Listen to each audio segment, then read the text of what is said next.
Now, in Pretoria, police have launched a manhunt after 10 people were shot and killed at the Saulsville Hostel. Another 10 were rushed to Kalafong Hospital for treatment.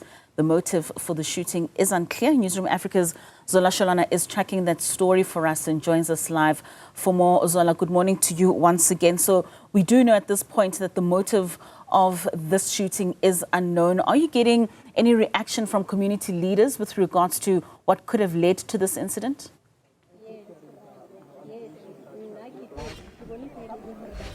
Well, not at this particular moment, Katlaho, and that is because many people are still wondering what the motive, could have been. Because according to our understanding, these people were just drinking, and this is something that they would normally do at that particular house. It's not a registered tavern, but we do understand that they actually, sell alcohol. Let's actually get a reaction from a community member who has asked to remain anonymous, Sisi, and ngicela usixelele ngento eyenzekileyo apha izolo ekseni namhlanje. Yo, ntwena bathong irahetse ka bo mapasfo ne ke ntse ke feletse ke boroko.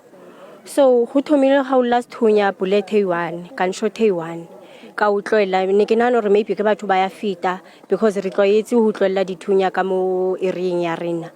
Mara after the seconds tse few nyana hawa ha last thunya se a utlwahala hore se tsena ko mothong a se le moyeng fela.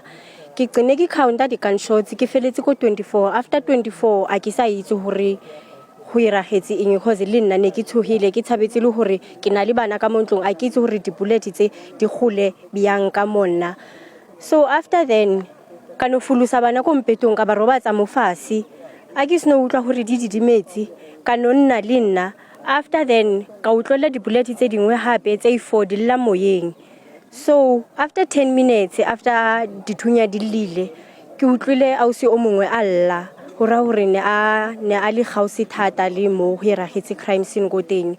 So o rile ha snolla community ka bontshi ya tswela kontle ra thakana ra ya go teng ha re fitla batho ba robetse mo fase o mo one ba mthuntsetse kontle e botlhoko because ke batho ileng hore re ya ba tseba and they don't relate go committing the crime scenes mo like aba related to commit the crime mo community ke batho fele ileng hore re philisana le bona ha ona le mathata o kana ba mbitsa as a neighbor like e botlhoko ha e fitla go teng a re itse hore batho ba ne ba tswa kae like ba nyaka ine because we are just shocked as a community because ba tswile community engwe ba lekile ho zama o nyaka koloi e shianang mara aba bona silo so ba vanishitse batho ba sno fetso e rang thweo iyaqala ukwenzeka lento ku community yenu. Ha ke first time mo ke leng hona because ke khale ke fihlile last year. Yes. All right. And obviously this has made you as a community to live in fear because you don't know the motive of this killing. Yes, re tsogile re le community because a re itse hore ne ba nyaka mang be mnyakela eng le tsogile because nthe botlhoko ke hore le bana ba ba bolaile ka mohare so a re itse hore batho ba thahella ba le kae. Okay. Thank you very much for your time. We will also join in here and get to speak to Brigadier Athlenda Mate, who's the National SAPS spokesperson. Because it is quite a concern that all these murders, mass shootings especially, are happening in those establishments and so on. But when you look at Bronco Spraits, where 5 people were killed, we effected about 2 arrests. Those 2 suspects are still in custody. So there's a lot of work that is being done in terms of our operations. We are in the safer festive season operations, running concurrently with Operation Chanela.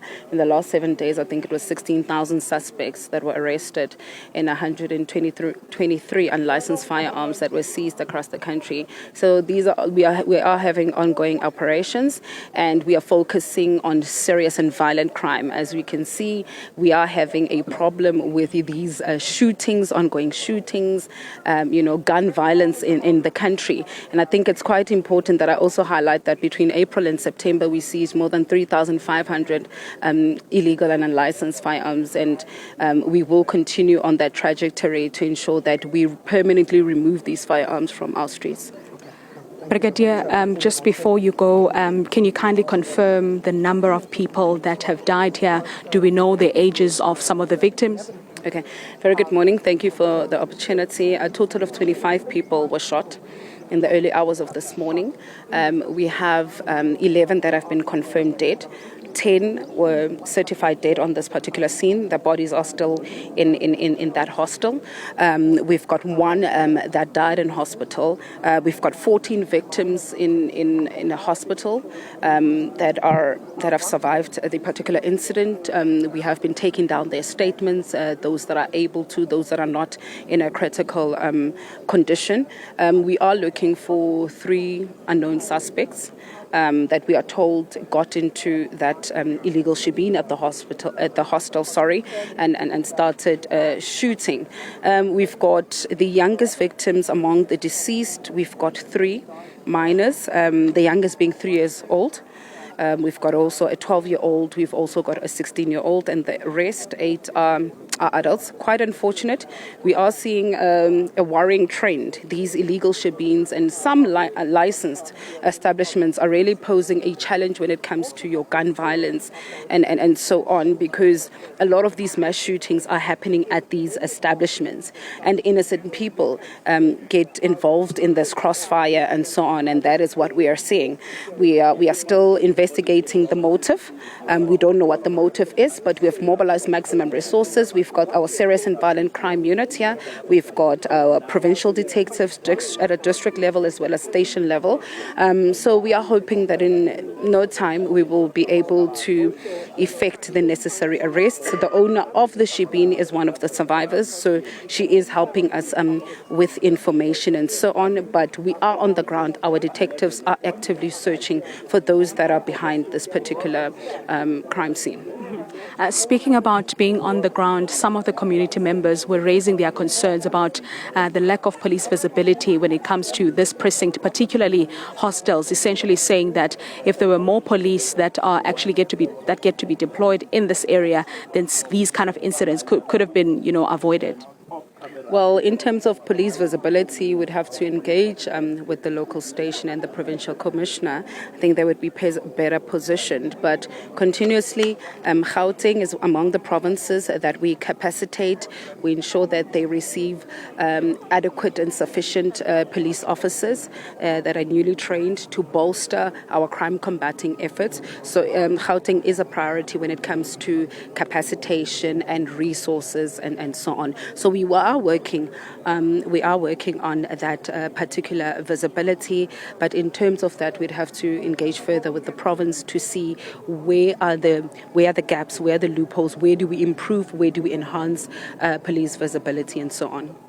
Thank you very much, Brigadier Atlenda Mate, SAPS National Spokesperson, highlighting that the death toll has increased. You'd understand that in about an hour ago, the number was at 10.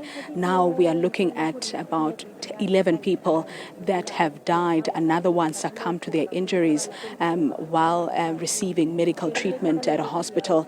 The scene remains active at this particular moment as forensic pathology, is doing their work. And of course, we understand that there are still some bodies that are inside, the room where all of this happened.